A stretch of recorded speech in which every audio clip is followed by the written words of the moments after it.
Hi everyone, Vegas film critic here, Jeffrey K. Howard. Can you guess what movie we're talking about today? That's right, The Conjuring 2, Electric Boogaloo. Alright, no Electric Boogaloo. Alright, I have a confession. Well, first of all, I have to say thank you to my screening rep, Brandon, for giving me this hat. When I go to these promo screenings, people go crazy over stuff, and I never ask for anything. They used to give us swag all the time, but I wanted this hat, and I was excited about seeing this movie, and he was literally sitting in front of me, and I asked him, he goes, I have a bunch at home. I goes, well, I'm going to take this one. He goes, and I literally took this off his head, so thank you so much. Thank you. Alright, so I have a confession. What do I do with this hat? I'll throw it down here. I have a confession. Sometimes, now how do I do this?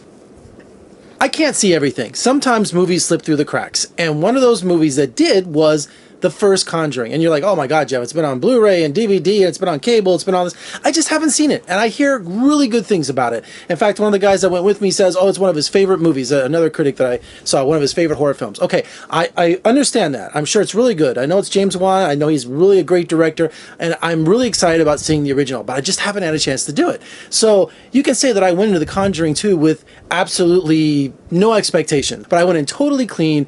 And I was really excited for it, because when I saw the trailer for this, I was like, wow, this looks like a really good ghost story. So from what I understand, Patrick Wilson and Vera Farmiga were from the original film, and they're, what's their names? Lorraine and Ed Warren. They're ghost hunters, essentially.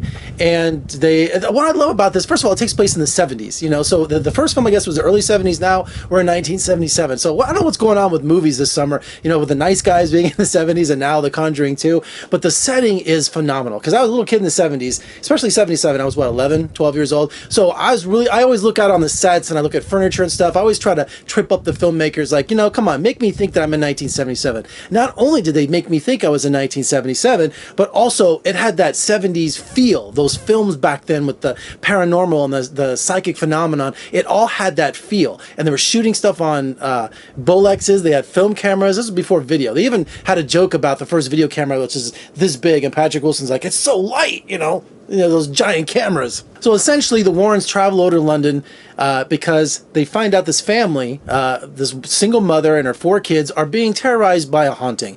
And allegedly, it really happened. So I did a little research. Yeah, it was, there was a family. This did happen, but they could not determine if it was really happening or not. They were really a haunting or what was going on. And that's what the Warrens were over there for. They reached out to the Catholic Church and they said, look, we can't afford to have, a scandal. We got it. You go in on our behalf. You find out if it's legit or not. Then come back and report to us. So the Warrens head over there. Now, when the Warrens, before they head over there, they already have their problems with previous ghost encounters that seem to be following them. So they have their own troubles and their own reservations about doing this. But they don't. Patrick Wilson says, his character's like, we don't want to turn down a family in need. And boy, does this family need them.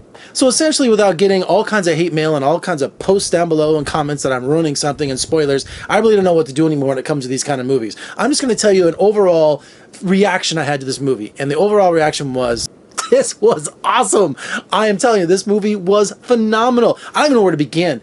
Let's just start with James Wan, the director. His style is just, I'm telling you, the cinematography, the use of sound, the thrills.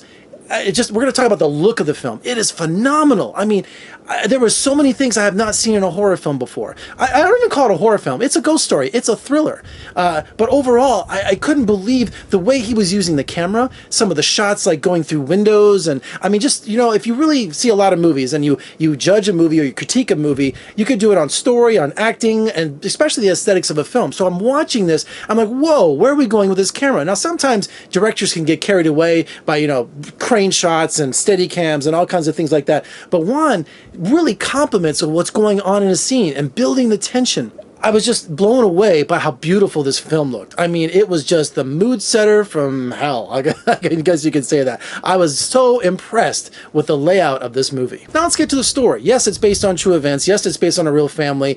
But you can't just throw people in a house and have some monsters or some ghosts show up and start, throwing pots and pans around and making funny voices. It goes well beyond that, because we've seen that a million times. So you have two kinds of stories going on here. You have a story of a family in need and the family staying together trying to fight this demon. Then you also have the Warren family and the love between these two, which really fights off these demons and spirits. And you really feel the love between these two characters, because they really take the time to set that up. I know I haven't seen the first one, but from what I can tell from the second one, that, you know, the Warrens, the love for them was always there. It's almost like Ghost. Remember the movie Ghost with what's his name, Patrick Swayze and Demi Moore? The love, you take the love with you. Well, no one, I'm not saying they die, but I'm just trying to say that kind of powerful love is in this movie. I really felt these tender moments in The Conjuring 2. I mean, I was blown away by it. I didn't think that was even possible in a thriller like this. I have to mention Madison Wolfe, who plays Janet, the 11-year-old girl who's possessed in this movie.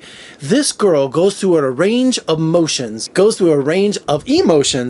that have to be seen to believe. I mean, this girl not only has incredible timing and tremendous acting ability, but she can cry on cue, she can show terror, and just think, because you're watching a movie, and you know, this little girl is acting her butt off. I mean, unbelievable what this girl can do in these scenes, and she can hold her own with anyone in this movie. Now, if you're a fan of my channel, or you've watched my reviews, especially around horror films or thrillers, you like the movie like The Witch, or anything that has, you know, something with ghosts or demonic possession, I'm always complaining that I hate these kind of movies. I just hate's the wrong word. I get upset because if there's evil in the world, you should be able to combat it, either with a spell, either with something, reading a passage out of the Bible, something like that, to be able to fight back. You don't have to win every time. You know, evil could triumph, but there's got to be the presence of good. You should be able to fight back, and that's what I love about this movie. It does just that. The Warrens come in, they have this attitude, and they're fighting these demons just toe to toe. They're not cowering in the corner.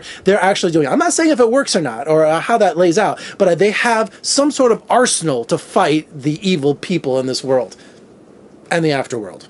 Yeah, that's right. Now, call me cynical, call me, you know, a prima donna, but I'm getting really fed up with audiences. When I was seeing The Conjuring 2, you know, people were so rude all around me. Did people, when you see this movie, I'd love to know your comments. Did people laugh? There are scenes of sheer terror, and when you have a breather, I know sometimes it's a defense mechanism. People laugh at that. But there were times where people laughed that just ruined the mood of the scene. And not only that, people chomping on popcorn. There were people behind me. I mean, and we're talking, I don't mind the first 20, 30 minutes of a movie. Okay, I'll accept that. But an hour into the movie, you're going to start having your picnic again behind me? I am just so fed up with people and their rude behavior, especially when we're watching really quality thrillers like The Conjuring 2. I just wanted to, I need you to do this. I do this. I mean, I do the turnaround. I do the sigh. I do the thing like this. I put my head back. You know, I do all kinds of body language to tell them to shut the hell up. Other than that, Conjuring 2, one of my favorite times in movies this year. I couldn't believe how much I enjoyed this film. I'm going to watch the original, I know. What kind of critic are you, Jeff? You've never seen the original Conjuring, which I'm glad now because I have something really cool to look forward to. So, Conjuring 2, fantastic. I want to see it again. That's how good it is. It's hard to keep track of all these movies. You got Insidious, Sinister, Conjuring. You've got all these single titles. It's kind of confusing. Krampus, whatever the hell that was. Anyway, don't be confused by the others. The Conjuring 2 is definitely worth it. All right, for more reviews and interviews, just surf on over to my website, vegasfilmcritic.com. Also, please comment below, subscribe, thumbs up. Thank you so much for watching. I really appreciate it. I'm Jeffrey K. Howard. See you at the movies. Is that a cool hat or what? Look at that. That's mine. Whoa. Where'd it go?